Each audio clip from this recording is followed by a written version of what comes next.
Assalamu alaikum, hello everyone and welcome to IQ Star Education। तो continue करते हैं हमारा ये chapter life processes in living organism part 1। ये बेसिकली हमारा वीडियो का लास्ट पार्ट होगा और जो प्रीवियस वीडियोस है उनकी लिंक मैं आपको डिस्क्रिप्शन बॉक्स में प्रोवाइड कर दूंगी, so you can go and check it out. So basically बहुत ज़्यादा इम्पॉर्टेंट ही है। इस चैप्टर के टोटल 8 या कुछ 7 मार्क्स है और आप इजीली इसे एक्वायर कर सकते हैं। बहुत सिंपल से टॉपिक्स है और इम्पॉर्टेंट क्वेश्चंस एंड पॉइंट्स जो है वो मैं आपको वीडियो के साथ साथ बताते जा रही हूँ। सो लास्ट पार्ट के वीडियोस आप देखना ना भूलेगा, अलॉन्ग विथ हमारा जो साइंस 1 एंड साइंस 2 की प्लेलिस्ट ऑनगोइंग है उसकी भी लिंक मैं आपको डिस्क्रिप्शन बॉक्स में प्रोवाइड कर दूंगी। हम अल्टरनेटिवली दोनों भी चीज़ों को कवर कर रहे हैं। सो स्टार्ट करते हैं हमारे जो चैप्टर है उसके सेकेंड पार्ट पे, विच इज़ माइटोसिस मियोसिस। तो इतने सारे टॉपिक्स हमारे कवर हो गए हैं। हमने एटीपी सिंथेसिस देखा था, स्टार्टिंग में उसका स्ट्रक्चर देखा था, एरोबिक एंड एनारोबिक रेस्पिरेशन कैसे परफॉर्म होता है, उसके स्टेप्स क्या होते हैं including glycolysis, Kreb cycle and reaction, ATC reaction. Then amino acid के बारे में हमने स्टडी किया था। यहाँ से हमने माइक्रोमोलिक्यूल्स एंड मैक्रोमोलिक्यूल्स के बारे में स्टडी किया था। बेसिकली जो मॉलिक्यूल्स होते हैं जिनसे हमें एनर्जी मिलती है उसे हमने कवर किया था, उसके बारे में स्टडी की थी। देन हमने वाइटामिन्स को स्टडी किया था, वाटर को स्टडी किया था, फाइबर्स क्या होते हैं उसे देखा था, लिपिड्स के कुछ एप्लीकेशंस देखे थे। उसके बाद हमने लास्ट वीडियो में सेल डिवीजन के बारे में स्टडी किया था। सेल डिवीजन बेसिकली क्या होता है उसके बारे में हमने स्टडी किया था। हमने देखा था कि एक सेल से, एक पेरेंट सेल से कैसे वो जब ग्रो करता है, पहले उसकी ग्रोथ होती है, देन उसके बाद उसका मल्टीप्लिकेशन होके हमें 2 डॉटर सेल मिलते हैं। This is the first and this is the second, और इन्हें हम डॉटर सेल्स बोलते हैं। So these are the daughter cells. और उसके पहले ये डॉटर सेल्स किससे फॉर्म हुए थे? तो पेरेंट सेल से फॉर्म हुए थे। तो इस तरीके से हमारे सेल का डिवीजन होता है। बेसिकली ये ग्रोथ एंड डेवलपमेंट के लिए काम आता है, हीलिंग प्रॉपर्टी इसके लिए काम आता है। और हमने 2 तरीके के सेल डिवीजन को स्टडी किया था। First one is the mitosis and the next one is the meiosis. So basically mitosis somatic cell में होता है, उसका डिफरेंशिएशन भी हमने देखा था, जिससे हमें 2 डॉटर सेल मिलते हैं। मियोसिस से हमें 4 डॉटर सेल मिलते हैं। ऐसी कुछ सेल साइकिल थी हमारी। यहाँ पे G1 फेज होता है, देन S फेज होता है, सिंथेसिस फेज, जिसे एंड G2 फेज होता है, और ये तीनों फेज को मिला के हम इंटरफेज बोलते हैं। एंड देन हमारा M फेज आता है जिसमें हमें prophase, metaphase, anaphase, telophase and cytokinesis देखने मिलता है। अब ये गैप फेज है, इसमें बेसिकली ग्रोथ होता है। अब ये सिंथेसिस फेज है, S phase mean synthesis phase. इसमें बेसिकली जो DNA है उसका सिंथेसिस होता है, रेप्लिकेशन होता है, यानी कि माइटोसिस एंड मियोसिस के फेजेस के लिए वो प्रिपेयर करता है सेल अपने आप को। देन उसके बाद गैप 2 फेज आता है या ग्रोथ 2 फेज बोलेंगे, एंड देन उसके पास हमने माइटोटिक एंड मियोटिक फेज दिखने मिलता है। ये कुछ हमने इसके बीच का डिफरेंशिएशन देखा था। जो माइटोसिस होता है वो सोमैटिक सेल में होता है, बॉडी सेल में, एंड ये जर्म सेल्स में होता है। यहाँ पे न्यूक्लियस एक ही बार डिवाइड करता है, यहाँ पे 2 बार डिवाइड करता है। एंड इसके फेजेस हम अभी लर्न करने वाले हैं, देखने वाले हैं। यहाँ पे सेल डिप्लॉयड होते हैं, इसे हम इक्वेशनल डिवीजन बोलते हैं, यानी कि जैसे पेरेंट सेल के डिप्लॉयड होते हैं वैसे डॉटर सेल के भी डिप्लॉयड ही होते हैं। यहाँ पे डॉटर सेल हैप्लॉइड बन जाती है, यानी कि पेरेंट सेल डिप्लॉयड होते हैं और उससे हमें हैप्लॉइड डॉटर सेल्स देखने मिलते हैं 4, यहाँ पे 2 ही देखने मिलते हैं। देन यहाँ पे क्रॉसिंग ओवर नहीं होती, वो हम आगे देखने वाले क्रॉसिंग ओवर क्या चीज़ है।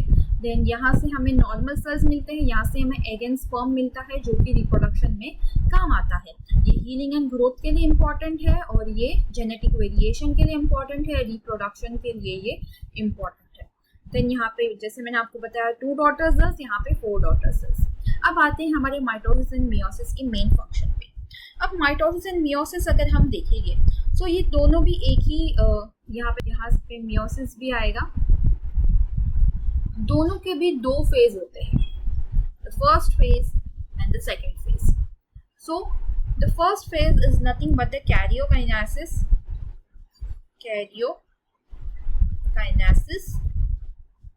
and the next one is the cytokinesis. ऐसे दो पार्ट में ये डिवाइडेड होता है, mitosis and meiosis. Karyo means the nucleus and the kinesis means the division. So यहाँ पे न्यूक्लियस का डिवीजन हो रहा है, यानी कि न्यूक्लियस का डिवीजन हो रहा है, यहाँ पे न्यूक्लियस के अंदर जो क्रोमोसोम है उसका डिवीजन हो रहा है, जेनेटिक मटेरियल का डिवीजन हो रहा है डॉटर सेल्स के लिए। तो ये बेसिकली फोर पार्ट्स में डिवाइडेड है, इसमें 4 पार्ट्स आते हैं। तो वो 4 पार्ट्स क्या है देखते हैं। चलिए, ये 4 फेजेस होते हैं। First phase is the prophase, ये प्रोफेज है, इसे प्रोफेज बोलते हैं। Then metaphase, then third phase is the anaphase, and last phase in karyokinesis is the telophase। तो ऐसे 4 फेजेस होते हैं कैरियोकाइनेसिस में, यानी कि न्यूक्लियस का डिवीजन इन 4 फेजेस में होता है। इसमें भी अर्ली लेट ऐसे फेजेस आते हैं, बट इतना डिटेल में आपको जानने की ज़रूरत नहीं है। इतना ही फेजेस के बारे में आपको ऊपर से लर्न करना है, बिकॉज पूरी फेजेस कभी भी पूछी नहीं जाती है। शॉर्टकट में पूछा जाता है या तो डिफरेंशिएशन पॉइंट पूछा जाता है, वो मैंने आपको लास्ट वीडियो में भी बताया था। बट इसके ऊपर MCQ या डिफरेंशिएशन हमेशा पूछा गया है, so don't skip it. Then होता है साइटोकाइनेसिस, यानी कि यहाँ पे न्यूक्लियस का डिवीजन हुआ, अब होगा यहाँ पे साइटोप्लाज्म का डिवीजन। साइटोप्लाज्म का डिवीजन में कोई भी फेज नहीं आता, बट यही एक मेन फेज है साइटोकाइनेसिस। इसे हम आगे देखेंगे कैसे साइटोप्लाज्म का डिवीजन होता है। सेल का स्ट्रक्चर आपने देखा होगा, this is the cell structure, इसमें न्यूक्लियस होता है। जो कैरियोकाइनेसिस होता है वो बेसिकली न्यूक्लियस के अंदर जो जेनेटिक मटेरियल है उसका डिवीजन होता है, एंड देन फिर हमें यहाँ पे साइटोप्लाज्म का डिवीजन देखने मिलता है, जिससे हमें बेसिकली 2 डॉटर सेल्स देखने मिलेंगे, जिसमें उनका खुद का जेनेटिक मटेरियल होगा। ठीक है, तो आइए देखते हैं क्या होता है हमारे प्रोफेज, मेटाफेज एंड एनाफेज। उसके पहले स्टार्टिंग में मैं आपको कुछ चीजें बताना चाहती हूँ कि हमें क्या देखने मिलेगा। We all know that this is a nucleus, as I said earlier, this is a nucleus, this is a nuclear membrane,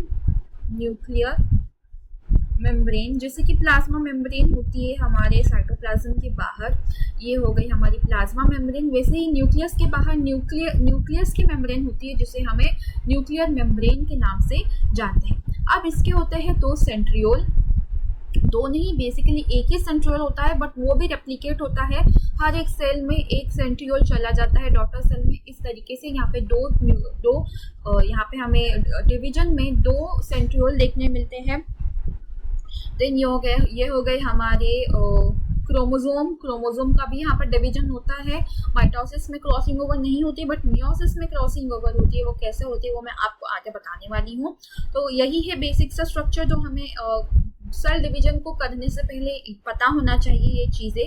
तो स्टार्ट करते हैं हमारे प्रोफेज से। तो प्रोफेज में बेसिकली हो क्या रहा है, तो देखते हैं। So this is the prophase. चलिए स्टार्ट करते हैं। पहले तो प्रोफेज में क्या हो रहा है, यहाँ पे आप न्यूक्लियस देख रहे होंगे, बट ये न्यूक्लियस ऐसा नहीं होता। प्रोफेज में कुछ इस तरीके से आपको न्यूक्लियस देखने मिलता है, यानी कि बस थ्रेड लाइक न्यूक्लियस देखने मिलता है। थ्रेड लाइक होता है, शॉर्ट होता है, कोई भी उसका डिफ्रेंसिएशन हमें देखने नहीं मिलता, बस ऐसे ही थ्रेड बहुत सारे ये हो गए हैं, हमें ऐसा समझ में आता है। तो वो क्या हो रहा है, यहाँ पे कंडेंसेशन उसका स्टार्ट होता है, वो कंडेंस होना फॉर्म होते हैं, वो थिक होना स्टार्ट होते हैं। यहाँ पे थिन थे, बट हमें थिक होना स्टार्ट होते हैं, हमें दिखने स्टार्ट होते हैं। वो सिस्टर क्रोमैटिड। अब sister chromatid means what, this is the, तो ये क्या है, ये फर्स्ट क्रोमोसोम है। देन ये उसके मतलब ये पूरा ये सिस्टर क्रोमैटिड है, ये सिस्टर क्रोमैटिड है। ऐसे ही वो एक दूसरे के सिस्टर क्रोमैटिड के साथ दिखने स्टार्ट हो जाते हैं, और जो न्यूक्लियर मेम्ब्रेन है, जैसे मैंने आपको बताया, वो डिसअपियर होना स्टार्ट करती है।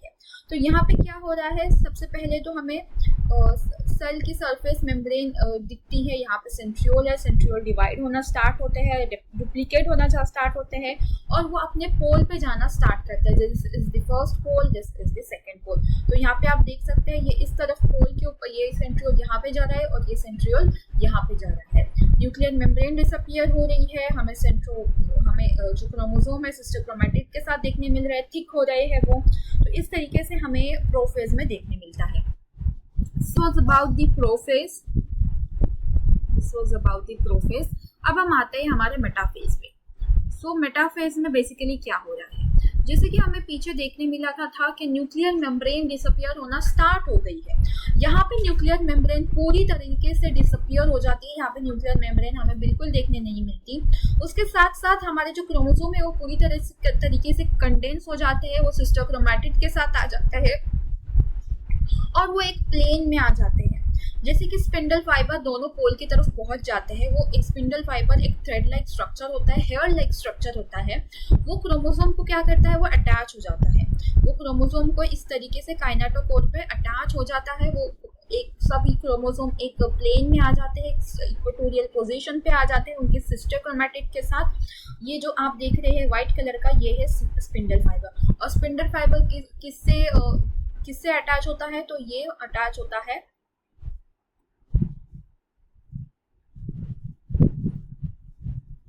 सेंट्रियोल्स।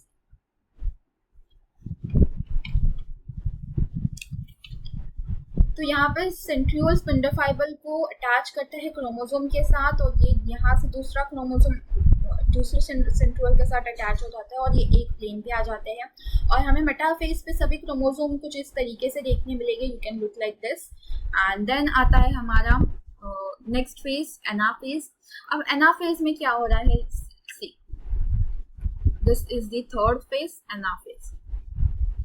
अब एनाफेज में जैसे कि पीछे एक प्लेन में अटैच हो रहे थे काइनेटोकोर पे, एक प्लेन में अटैच होने के बाद यहाँ पे जो सेंट्रियोल है वो क्रोमोसोम को पुल करने लगेगा। सेंट्रियोल जो है वो क्रोमोसोम को पुल करने लगेगा through spindle fibre. These are the spindle fibre, और ये सेंट्रियोल को क्या कर रहा है, पुल कर रहा है। सो ये कुछ इस तरीके से स्ट्रक्चर देखने मिलेगा। दिस इज आवर सेंट्रियोल, यहाँ पे एक सेंट्रियोल है, यहाँ पे हमें स्पिंडल फाइबर देखने मिलेगी कुछ इस तरीके से। और ये क्या हो रहा है, यहाँ पे ये पुल कर रहा है, जो क्रोमोसोम है वो पुल कर रहा है। तो यहाँ पे क्या होगा, जो सिस्टर क्रोमैटिड है वो एक दूसरे से अलग हो जाएंगे। सिस्टर क्रोमैटिड एक दूसरे से अलग हो जाएंगे और वो एक अपोजिट डायरेक्शन में पुल करने लगेगा। जब सेंट्रियोल तक अपोजिट डायरेक्शन में पुल करेगा सेंट्रियोल, तो उसकी वजह से दोनों भी सिस्टर क्रोमैटिड एक दूसरे से अलग हो जाएंगे और सेंट्रियोल उन्हें स्पिंडल फाइबर के थ्रू पुल करेगा। तो हमें कुछ इस तरीके से स्ट्रक्चर देखने को मिलेगा। This is the whole cell, and ये एनाफेज में होता है। एंड इन दिस फेज ये जो है वो एक बनाना के शेप में लगते हैं, बंच ऑफ बनाना के शेप में, bunch of banana। and this is very commonly asked question कि कौन से फेज में जो क्रोमोसोम है जो सिस्टर क्रोमैटिड्स है वो सेपरेट होते हैं, तो एनाफेज में होते हैं। फेज जो क्रोमोसोम है वो बंच ऑफ बनाना की तरह दिखता है, रिजेंबल करता है, सो it is in the anaphase, third phase है।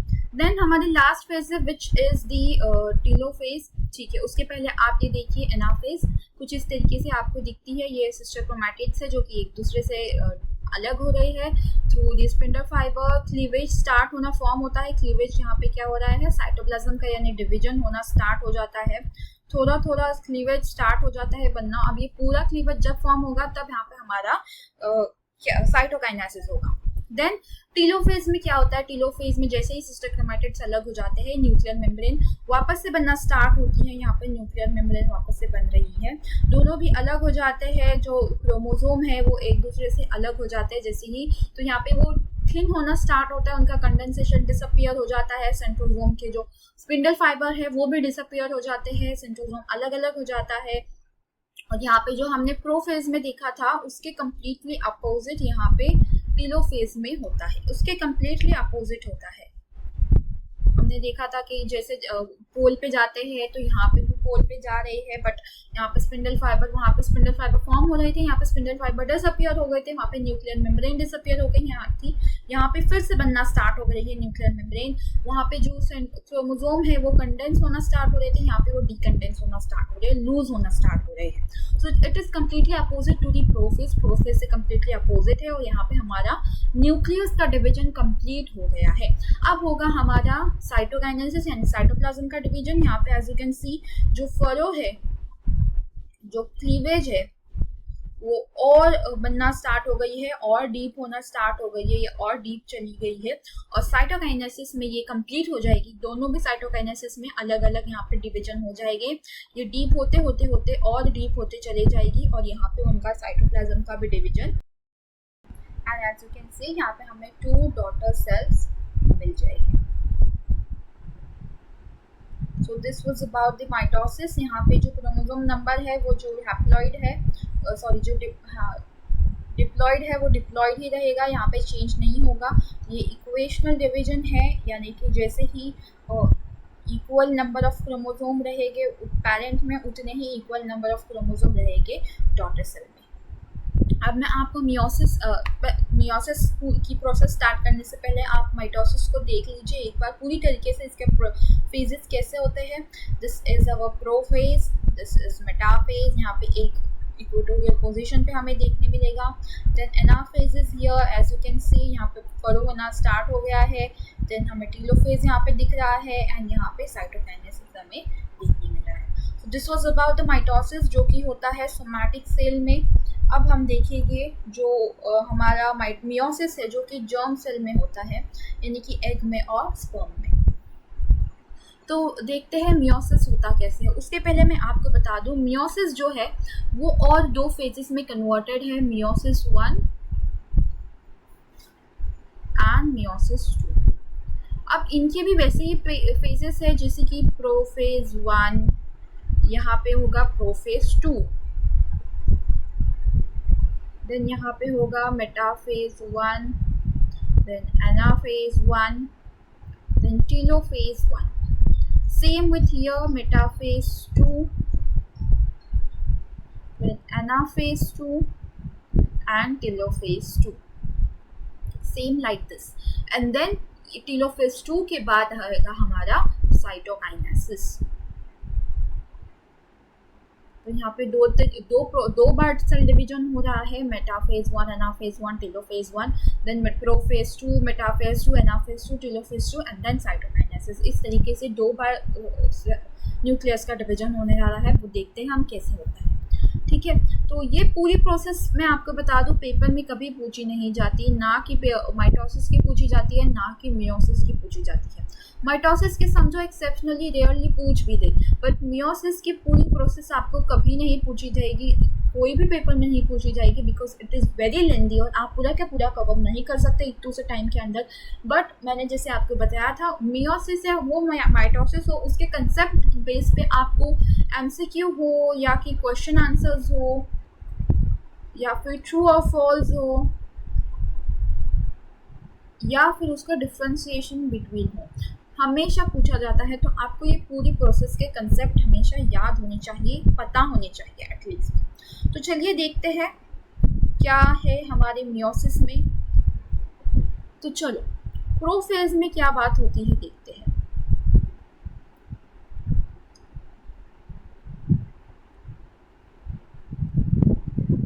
प्रोफेज में क्या हो रहा है, तो प्रोफेज में the chromosome condenses and the nuclear envelope breaks down crossing over occurs. यहाँ पे सेम चीज हो रही है जैसा हमने प्रोफेज माइटोसिस में देखा था, न्यूक्लियर मेम्ब्रेन डिसअपियर हो जाता है, सेंट्रियोल अपीयर हो जाता है, देन उसका स्पिंडल फाइबर्स अपीयर होना स्टार्ट होते हैं, वो पोल की तरफ जाना स्टार्ट होते हैं। बट यहाँ पे एक चीज हो रही है which is the crossing over. Crossing over mitosis में नहीं होते बट मियोसिस में होती है। मियोसिस से कैसे सेल्स बनते हैं, तो जर्म सेल्स बनते हैं, इनकी egg and sperm. And egg and sperm में जेनेटिक वेरिएशंस लाने के लिए, रिप्रोडक्शन में वेरिएशंस लाने के लिए यहाँ पे क्रॉसिंग ओवर होती है। Crossing over is basically what is this, तो क्रॉसिंग ओवर क्या चीज़ है, तो क्रॉसिंग ओवर एक ऐसी चीज़ है जहाँ पे जो मदर से आया हुआ डीएनए है, maternal DNA and paternal DNA का क्रोमोसोम, जो क्रोमोसोम है वो एक दूसरे से यहाँ पे पैच आउट होते हैं, यानी कि ये कुछ इस तरीके से और ये वाला कुछ इस तरीके से। यानी कि आप देख सकते हैं यहाँ पे हमें कुछ क्रॉसिंग ओवर देखने मिलेगी और यहाँ पे भी हमें कुछ क्रॉसिंग ओवर देखने मिलेगी, यहाँ पे एंड यहाँ पे। तो यहाँ पे क्या होगा, इस क्रोमोसोम का डीएनए इसे चला जाएगा और इस क्रोमोसोम का डीएनए इससे चला जाएगा। So this is nothing but the crossing over. तो क्रॉसिंग ओवर में क्या हो रहा है, जैसे मैंने आपको बताया, ये है हमारा डीएनए एक क्रोमोसोम, ये है दूसरा क्रोमोसोम और यहाँ पे हो रही है हमारी क्रॉसिंग ओवर। ठीक है, तो this is the crossing over. Then next what happens, pairs of homologous chromosomes move towards the equator of the cell. यहाँ पे दोनों भी क्रोमोसोम जो क्रॉसिंग ओवर हुए क्रोमोसोम है वो एक दूसरे के साथ यहाँ पे क्या कर रहे हैं, वो मूव कर रहे हैं इक्वेटर पे। यहाँ पे सेंट्रोसोम है वो स्पिंडल फाइबर को अटैच कर रहा है, सब इक्वेटर पोजीशन पे आ गई है। देन यहाँ पे वो अपोजिट डायरेक्शन में पुल हो जाएगी। ना फेज 1 में homologous chromosome moves to the opposite poles of the cells, और यहाँ पे क्या होगा, जो हमारा पैच है वो एक दूसरे से एक्सचेंज हो जाएगा, यानी कि जेनेटिक मटेरियल एक दूसरे से एक्सचेंज हो जाएगा। यहाँ पे आप देख सकते हैं रेड क्रोमोसोम है लेकिन उस पर ब्लू कलर का पैच आ गया है, यहाँ पे ब्लू है बट रेड कलर का पैच आ गया है, तो इसे ही हम क्रॉसिंग ओवर बोलते हैं। Then telophase in cytokinesis is the said, यहाँ पे साइटोप्लाज्म का डिवीजन होगा, और टेलोफेज में क्या होगा, जो प्रोफेज के अपोजिट हुआ है। देन आता है हमारा प्रोफेज 2, यहाँ पे जो क्रोमोसोम है वो वापस से बनना कंडेंस होना स्टार्ट हो गए। यहाँ पे सेंट्रोसोम डुप्लीकेट हो जाएंगे, पोल पे चले जाएंगे, दोनों भी सेल में वही होगा। देन यहाँ पे मेटाफेज 2 वापस ही आएगा, वापस एक क्रोमोसोम एक इक्वेटर पे आ जाएंगे, पैच वाले हो नॉर्मल हो जैसे भी हो। देन एनाफेज 2 में वो पुल हो जाएगा सेंट्रोसोम की तरफ स्पिंडल फाइबर्स के थ्रू, एंड देन यहाँ पे हमारा साइटोकाइनेसिस का डिवीजन हो जाएगा टेलोफेज के बाद। सो this was about the meiosis. आपको मियोसिस इतना भी डिटेल में पढ़ना ज़रूरी नहीं है, बट उसकी कंसेप्ट आपको पता होना चाहिए। यहाँ पर सेल डिवीजन कितने बार हो रहा है, 2 बार हो रहा है। न्यूक्लियस का डिवीजन 2 बार हो रहा है, पहले क्रॉसिंग ओवर के साथ हुआ था, फिर बाद में क्रॉसिंग ओवर के बिना होगा, ठीक है। तो इस तरीके से हमें 4 डॉटर सेल्स मिलते हैं, 4 डॉटर सेल्स मिलते हैं from one parent. As you can see यहाँ पे हमें 1, 2, 3 and 4 डॉटर सेल्स मिलते हैं। सो this was about the meiosis. ये आप देख सकते हैं यहाँ पे क्रॉसिंग ओवर हो रही है होमोलोगस क्रोमोसोम के थ्रू। यहाँ पे हमें डॉटर न्यूक्लियर मिल जा रहे हैं, यहाँ पे हमें पैच में दिखने मिलेगी, और यहाँ पे हमें 4 डॉटर सेल्स देखने मिलते हैं। So this was about the chapter. This was all about the chapter. यहाँ पे हमारा जो चैप्टर है वो फिनिश हो रहा है। फिर नेक्स्ट वीडियो में इंशाल्लाह हम नेक्स्ट चैप्टर को कवर करेंगे। I hope so you understood the chapter.